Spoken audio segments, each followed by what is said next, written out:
I'm Mike Tussle, the tough lawyer. I'll fight for you and I'll win. I read all these books. It's one of our best commercials. I'm honestly proud. It's so good. Who makes that crap? I know! They suck. I hope they die. We should find them and kill them. Yeah, well... Oh, yes. Sam Duvay. Hi, Sam. Tim Cramlin Advertising. Fellas, it took a lot of balls coming in here like this. Oh, let's hustle! Sam! Tim's stomach is upset and he wants you to come rub his belly. Why don't you do it? He wants you. My guts are going nuts. I've got to go. My friend can't poop unless I rub his belly. Old diet pills. These things are basically speed. You think it's safe to take some of those? I don't know. Coffee pot! Coffee pot! Oh, yes!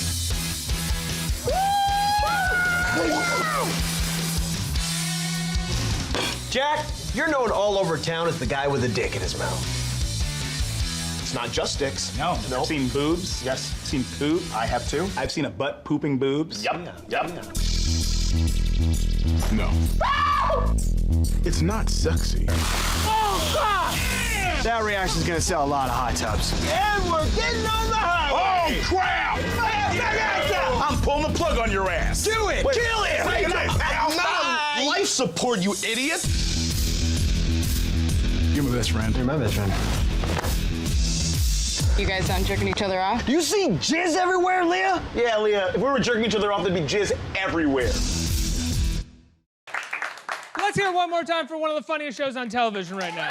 Super funny, super original. These guys are the best. Thanks for being here, guys. Congratulations. Thanks for having us. Thank you. I love this show. Let's start from the beginning, though. Both of you are from Detroit, right? Yes. And is that how this started? Was it because most of the stuff that I feel like we get out of Detroit in regards to media is like, look at this apocalyptic wasteland. Let's make a post-apocalypse dystopic movie here. This is like a good comedy about people that live in Detroit. Was that how this started? As a kind of like juxtaposition to that? Well, like first of the idea was we just wanted to do a show about Detroit, and then like you know we're always fighting off jokes that are like the Detroit being like the automatic punchline. Mm-hmm. You know, it's like, oh, this car looks broke down. It might as well be Detroit. I'm like, oh, all right, that's easy, you know, but like that's not the real Detroit entirely. It's not only just despair. It's a city, and it's a. That's what I mean. You guys don't really do that Right. much at all. The jokes are not. That's kind of what I loved about the show right off the bat. It wasn't just like a series of jokes about poor people, which is like what a Detroit joke is, unfortunately. Mm-hmm. So, what was it like, sort of, when you pitched the show? How did you pitch it? Very nervously. Yeah. A lot of stuttering. Not very confident. And A lot of apologizing. a lot of apologizing, a lot of outbursts and swears. Yeah, just getting angry, then sad, then like Yeah. leaving in the middle of sentences. And somehow they're like, that sounds good, guys. Like, I that's think exactly they what we saw were looking moxie in that. They yeah. did. That's how you pitch a television That show. You is just cry. Completely no They'll confidence. give you anything you want. And now the two characters that you guys play are, they sort of run their own advertising firm based off of your father's sort of former Right. business. How did you guys come up with that? Where did that idea come from? You don't really hear about advertising firms in Detroit that often. Well, there is because of the big three. So there is a lot of advertising in Detroit actually. But the idea for us came from like the local commercials we grew up watching, and Sam and I kind of both had an interest in that, and we talk about it all the time. Like some of these things are completely insane, and I mean the lighting's pretty bad, and it's louder than all the other commercials. Who makes these things? Exactly. So confidently. Yeah. Like the yeah. commercials are so confident, but they're so like insane. Yeah. Like somebody's proud of this. But they also have a lot of heart. You know Yeah, what I a lot mean? of heart. Yeah, exactly. And Did you we guys do any research as to who makes those, or were you just like, no, this is who we imagine makes those? yeah, well, we basically were like, well, we'll play the guys who make those. Yeah, exactly. So how do you guys know each other? Did you know each other in Detroit beforehand? Yeah, yeah. We started at the Second City Detroit together. Oh, wow. Yeah, a long time ago. I was actually Sam's improv teacher. Yeah. So it was like the band, the police situation where Exactly. I went after a student. And you know, I was consensual. I was 19, so We checked all those at that point, boxes. all those boxes we made sure went through Thankfully, legal. Thank God. I didn't want to get into another one of those. We had that a week and a half ago with someone talking about non-consent or consensual underage. We don't want that here. Right Yeah, now. no. Really? Yeah, Milo Yiannopoulos, who got fired from Breitbart. And Heard of everything, him? like, the whole thing. No, I haven't. I stay out of the news. Oh, yeah. Oh, there's a lot of stuff going on, buddy. I wouldn't A know. lot of stuff. I would not know. Barack I'll write you Obama an still email. president in your brain I don't right know now? who that is. Yeah. Oh, sorry. What president did you leave off with? Last president. Was it Reagan? What's that? Reagan. Ronald Reagan? Ronald Reagan, yeah. Yes, Oh, yeah, he was a president eventually. The actor. Yeah. Cowboy actor. Won presidency. It was Oh, fun. my God. Yeah. And That's crazy. If an actor becomes president, I know. Isn't that imagine if like ridiculous? an idiot did. Like some idiot, some like just TV, so not even like a good actor, just like Right. some TV guy. Oh, perish the thought. So you get this show, you get in Detroit, and were you guys shooting on location in Detroit the whole time? Yeah, every frame was shot in Detroit. It was very important to us to do that. We didn't want to, just shoot exteriors and then shoot all the other stuff in like a soundstage. We really wanted it to be authentically Detroit. What was that like to be able to go back to your hometown and shoot there? It was great. It was Sam and I always talk about the only downside is like you get calls from your family. You're like, well, you got to come to this. It's your uncle's birthday. And you're like, ah. And you're like, oh, wish I could. Oh, I actually can make it. Oh, crap. The best part about now being there is you don't have to go to family events. And we were back. And no excuse. Yeah, exactly. No excuse. Exactly. And then like when you can't make it to an event, or like my mom, like during the pilot, when we shot the pilot, my mom was so mad at me that I didn't like come over for lunch every day.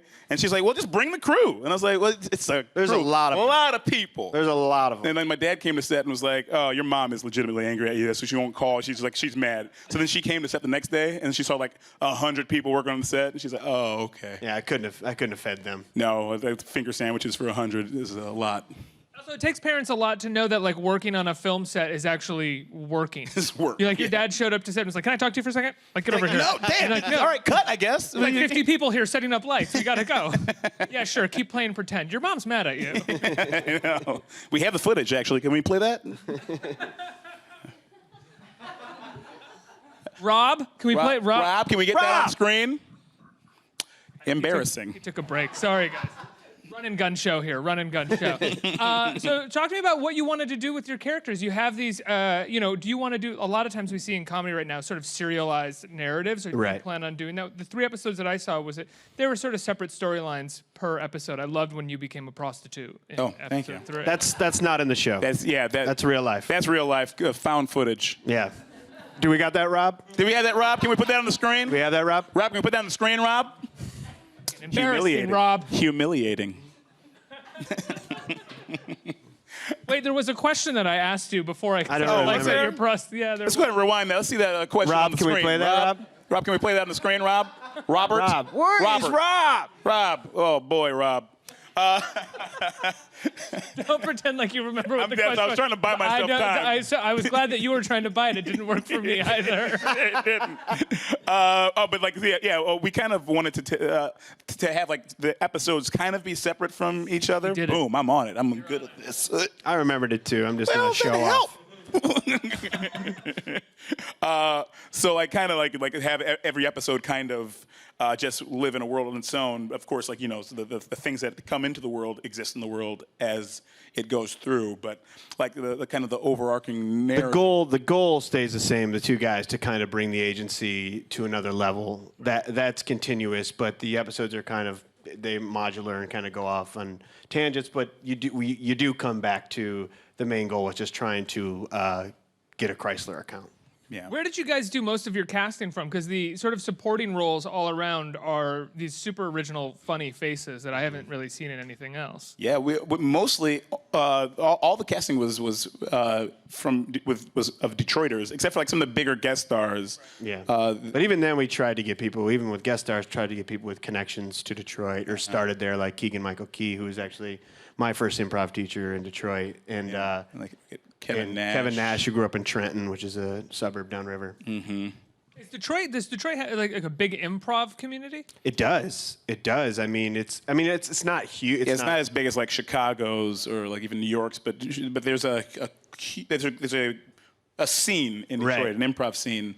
It's smaller, but that kind of makes it better to start in. I feel like you get more out of it because it's just there's more attention on people who are there, and it's more supportive there too.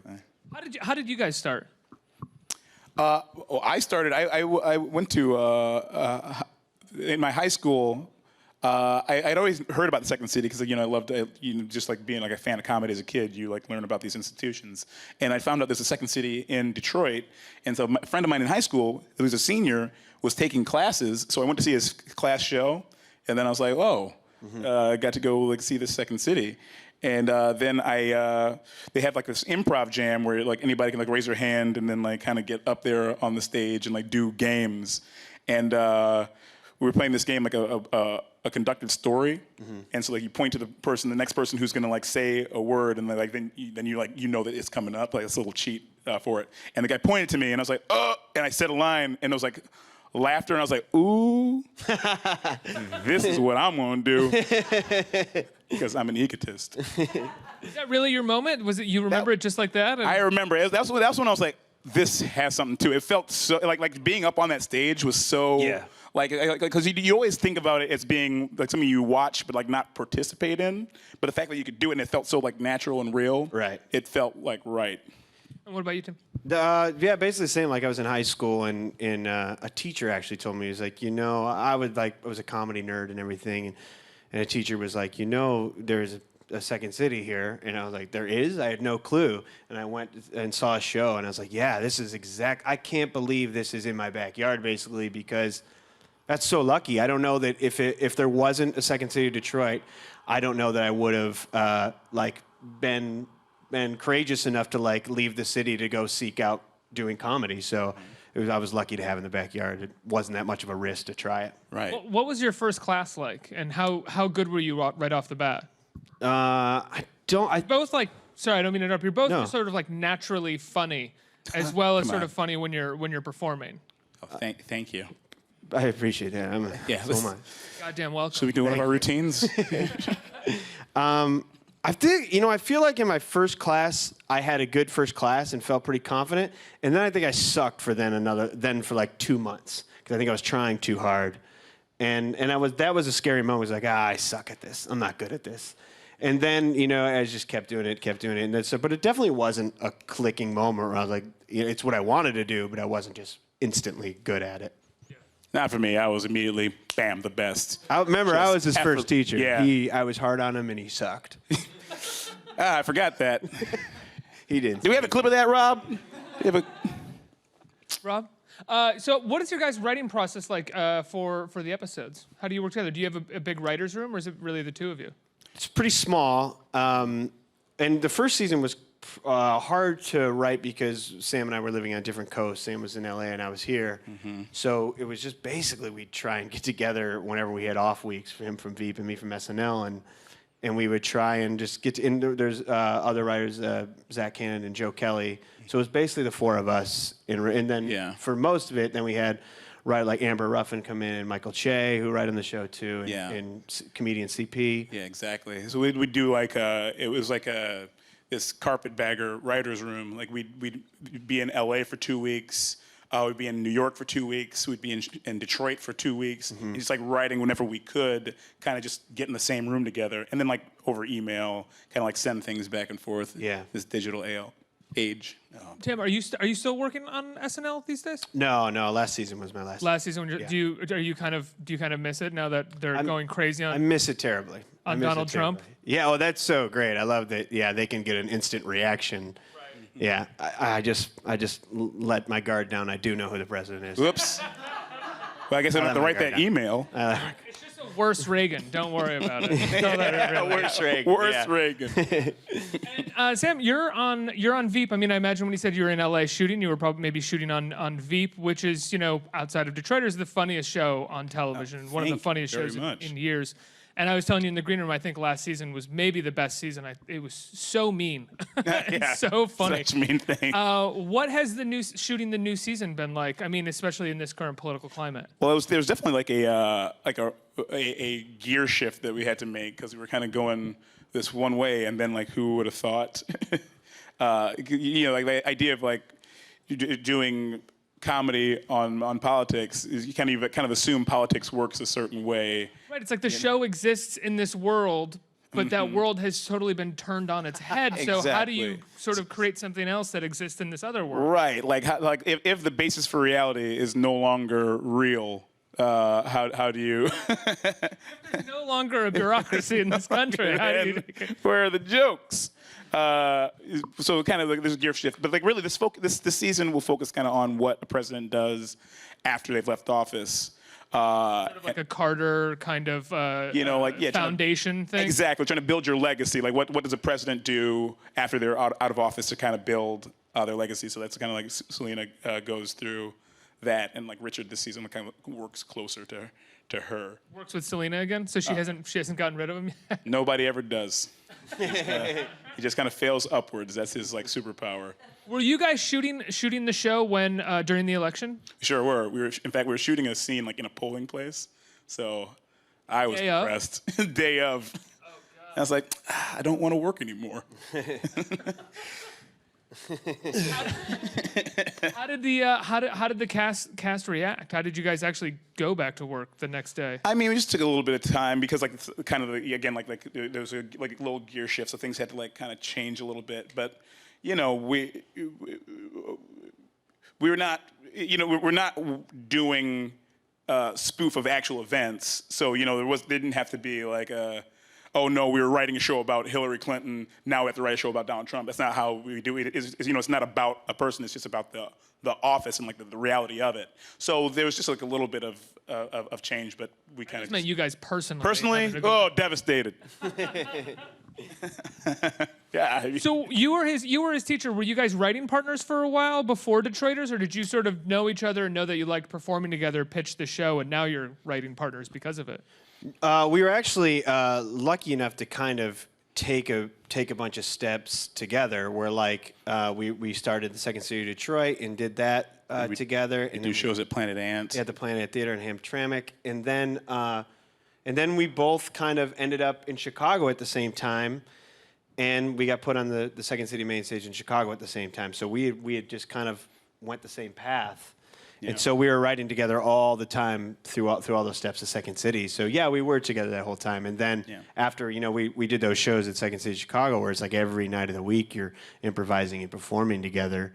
And then so when we were done with that, we're like, we definitely want to keep this going and stay together and keep doing stuff together. So it's not like you guys were like, we're a partnership and anywhere we go, we have to be together, but you have a natural sort of way of writing together and writing together. Yeah. Exactly. He's my real life best friend, so we're writing a show my together. real life We had to. You guys, do we have a clip of them as children? Do we?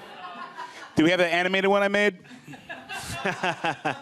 Tim, I loved your the characters episode on Netflix, and I really don't have a question about it other than like a Chris Farley kind of I loved this one moment of it, which was the moment where you're trying to buy a gun and you just keep talking about your memories of taking bad dumps and people yelling at you for it. Yeah. Just gonna ask, like how did that come about? I think just I'm still kind of, I know this is childish, but a little fascinated by taking dumps because we're adults and everybody does it, yet there's still so much shame around it. And no one talks about it. There's so much embarrassment. It smells bad.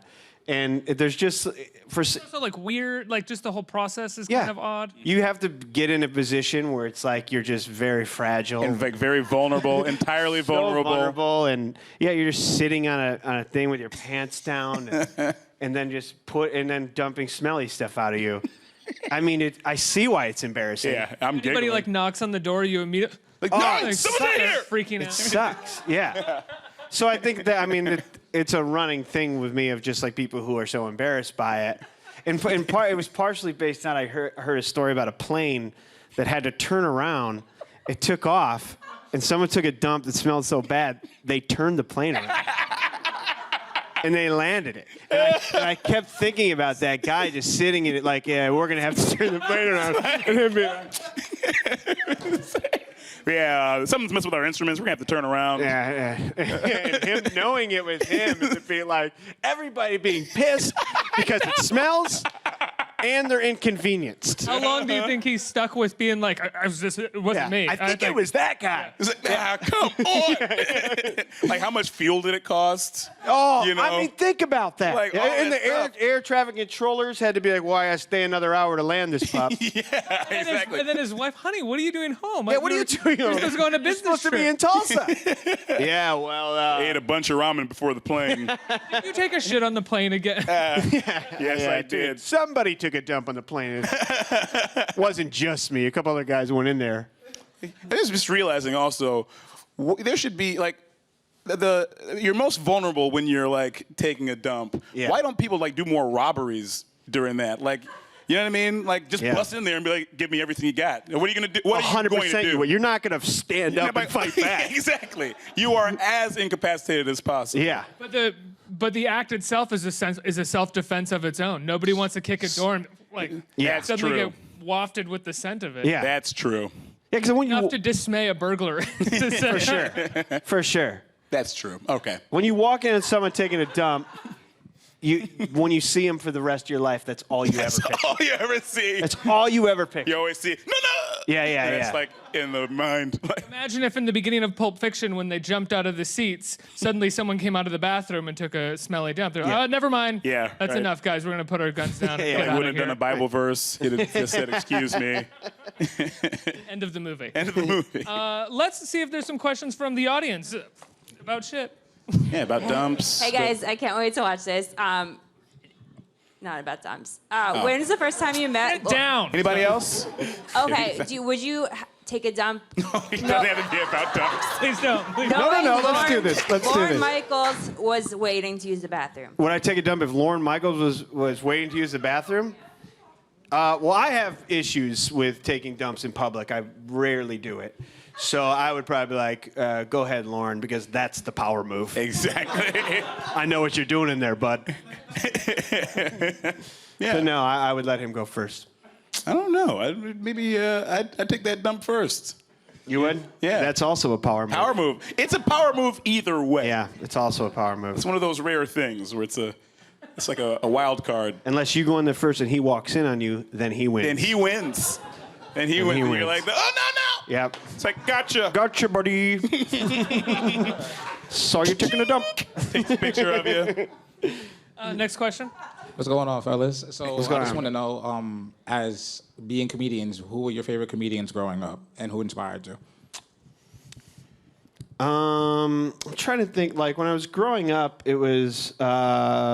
You know what? We're really like when I saw Ricky. This is not growing up. This is as basically an adult. But when I saw like The Office, the UK version of The Office, I was like blown away. I feel like that was so inspiring and so good. Yeah, we would actually like watch Yeah. like the nonstop episodes of like the British Office. Yeah. Just love it so much, like that subtlety, and it's like character who wants to be loved so much. Yeah. But also like refuses to be vulnerable and wants to be funny, loved, and respected. You can't like in the way he wants it. He wants it to be a top of every list, and you can't have that as a person. And I feel like the first 3 episodes you watch, you're like, you almost don't like him. Yeah. And it's crazy because you're like, I don't want to watch this. I don't like this guy. And then eventually you just get so won over by how much he steps in it that it's so funny. Yeah. So yeah. The outtakes of that series are unbelievable as well. Like more so than any other TV show, I feel like the outtakes of watching Ricky Gervais try to make it through scenes on that are just unbelievable. He's got that high-pitched squeal laugh every time. He can't do it. He's so funny. Next question. Hello, fellas. Hello. Both of you have a lot of energy, so I wanted to know, Cocaine, baby. so I wanted to know when filming, how do you guys keep up, like the energy you guys have now? I think we honestly rile each other up like 2 dogs in like a small pen, you know. So like even like one of us is like starting to get bored or like we just like kind of wrestle the other one back into it. A lot of like, and if someone is down that day, a lot of bullying. A lot of bullying. And then makes them respond. Exactly. Yeah, so we just keep each other's energy up all day. Yeah. I'm curious, what was Detroit like for you guys growing up, and how has it changed since then?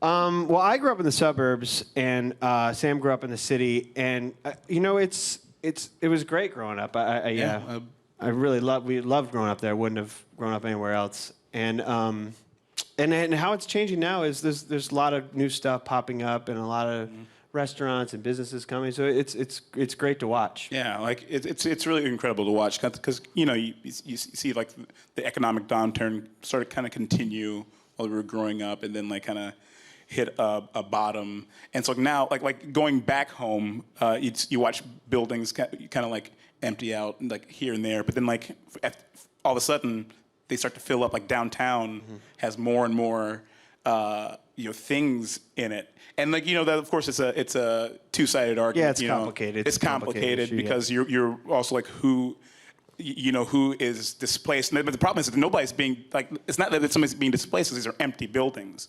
But like the culture kind of changes downtown a little bit. But like at what cost is that the city thrives and survives? Yeah. So I appreciate that thoroughly and entirely. I think that they gave me the rap sign, guys. Thanks, Rob. Finally, Rob shows up. Where the hell you been, man? You owe us 5 clips, Rob. What the hell? Oh, For heaven's sake. He's around, isn't he? Oh, yeah. Guys, what night can people watch Detroiters? Tuesday nights at 10:30 on Comedy Central. And it's the funniest show on TV. Guys, thanks so much for being here. Thank you. Thank you so much.